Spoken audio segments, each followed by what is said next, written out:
Welcome to the Political Fallout Shelter, where we come to you each week from our windowless basement here underneath the Capitol. I am Leo Shane, Deputy Editor of Military Times. With me, as always, is our newest veterans expert, Joe Gould of Defense News, Capitol Hill Bureau Chief. Joe, how are you doing this week? I'm doing great.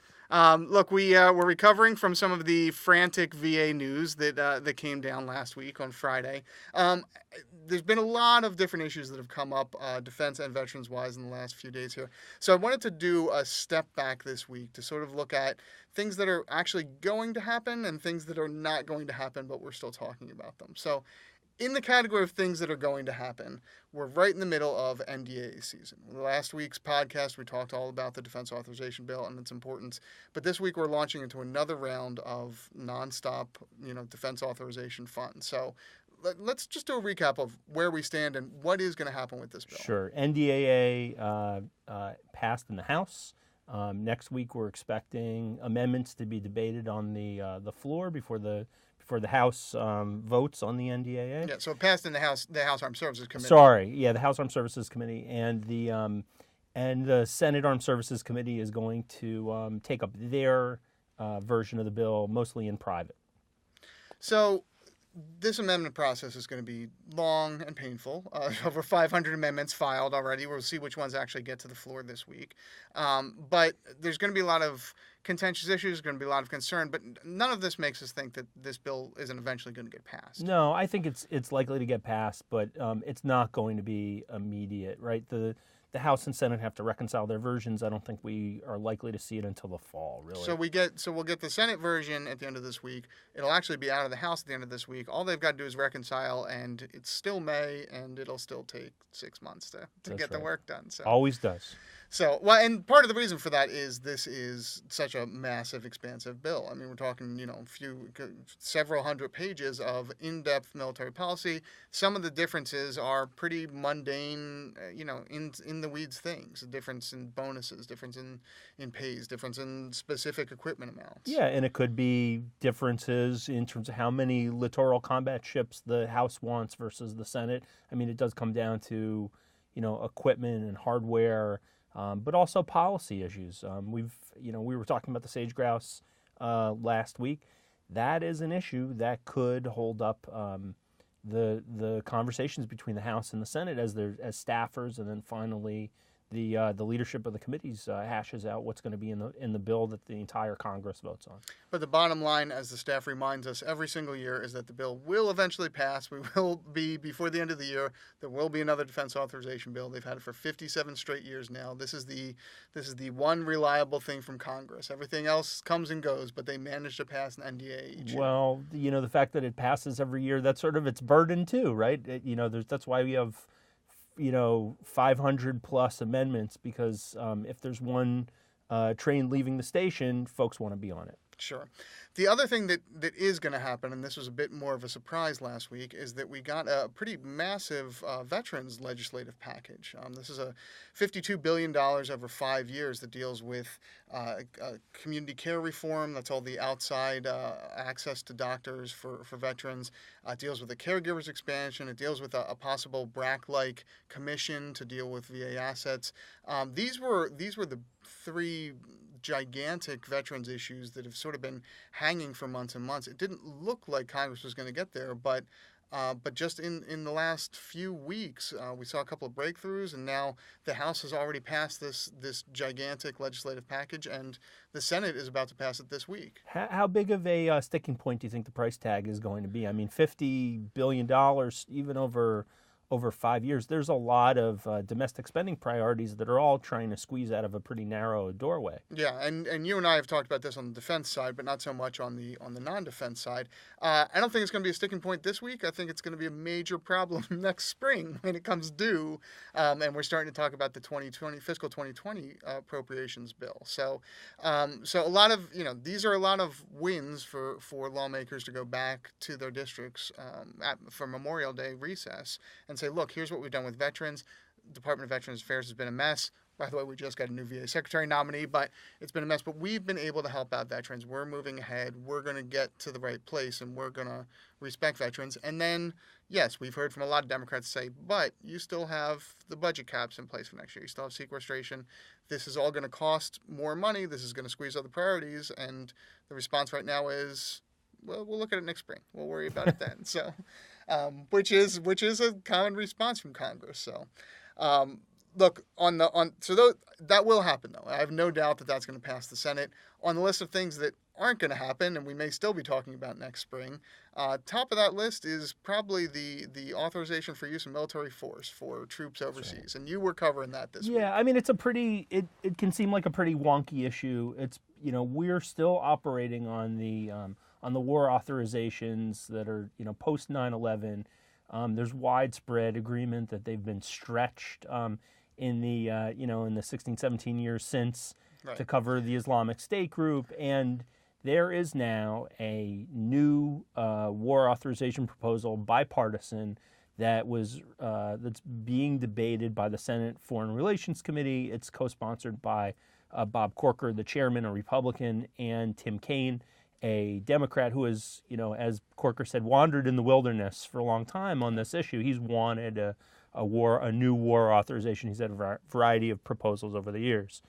But, Corker doesn't want to proceed with this to a vote unless he knows that he's going to have, broad consensus, see if it's going to get a strong vote in the Senate. Is there any chance that they get to broad consensus? I mean, we've been talking about this AUMF issue for 4 years now, and it doesn't feel like there's any real middle ground. Well, is there a chance? I don't know. I mean, last week it didn't seem that. I mean, it didn't seem that way because one of the major sticking points is whether you would sunset whether you'd have a sunset provision in the bill, and as Senator Corker made clear, Republicans who hold the majority are unlikely to vote for something that has a sunset and curtails the president's powers.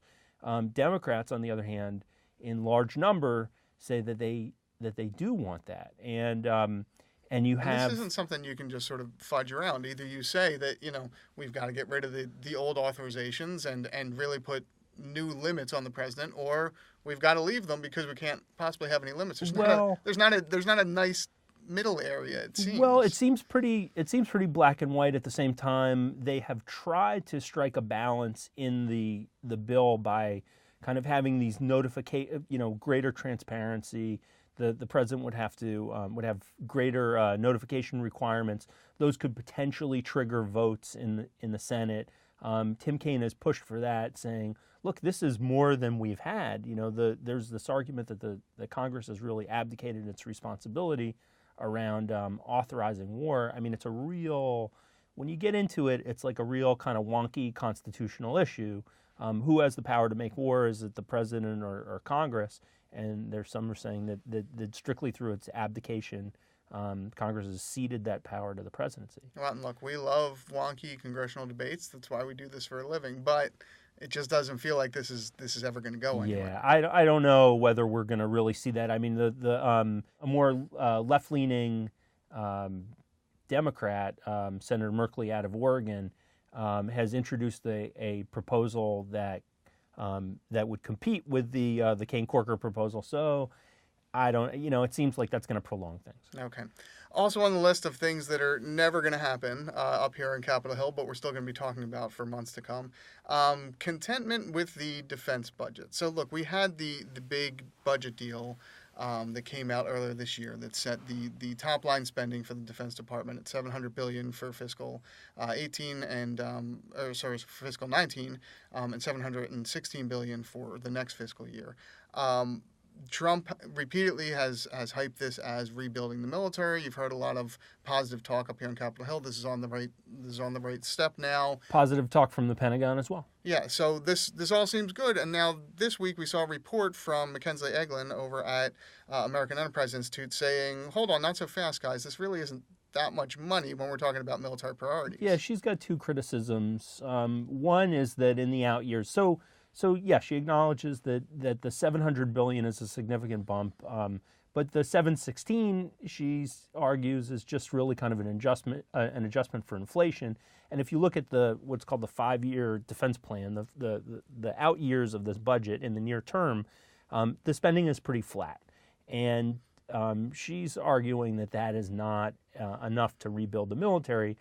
If you want to scratch below the surface, she says that there's the proportions of research and development money, for future capabilities is sort of out of proportion with procurement, which is buying current jets, ships, the kinds of equipment that's being used now but wearing out. And so her argument is, look, if you're not going to invest in this stuff in the near term, you're really kind of inviting adversaries to test us. You can't you can't just invest in the future without investing in the present. When will the defense budget be enough, Joe? That is my question. No, look, I mean, this is what we go through every year here. Is even when there's increases, there's the argument that there needs to be more. There's so many requirements put on the military, so many new missions they've got to do. Then the counter argument of, oh my God, it's $716 billion. Look how much money there is for the military, where a lot of domestic agencies have been held flat or been pulled back. So it's interesting, even before we're into next year's fiscal defense appropriations debate, we're seeing problems with it already. We're seeing the battle line starting to get drawn. Hey, there's always an argument that there needs to be more. There's starting to be some storm clouds on the horizon about future years' budgets, so it's natural that we would see some arguments starting right now. So, well, all right, look, those are the things that we know and don't know right now.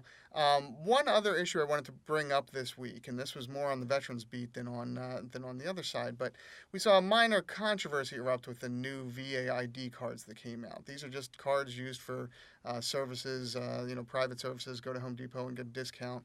So no force of law behind them, but Congress had authorized these a few years ago, but said they weren't going to pay for them. VA could charge a fee. VA turned around and decided they weren't going to charge a fee. Instead, they were going to contract with Office Depot and say, look, if you guys will pay for this, we'll let you put your logo on the back. So these cards came out this week. They've got logos on the back. There's a lot of back and forth in the veterans community about what this means and how significant it is to see a federal ID with corporate sponsorship. But it made me think, what can we do with the DOD here? If DOD doesn't have enough money, and we're talking about next year's fiscal budget, what are the natural sponsorship opportunities for the Pentagon and for the military? I think Twitter. DOD had a big misstep this week. You want more federal involvement with Twitter? Well, DOD had this big misstep this week with the Yanni Laurel thing, right, incorporated which I still don't understand, but yeah. in an Air Force tweet. You could Google it, but yeah, Twitter. So are they going to actually put the little birds on the uniforms then? Or are they does every new recruit have to go out and tweet when they There are plenty of birds on uniforms now. Colonels. That's a terrible response.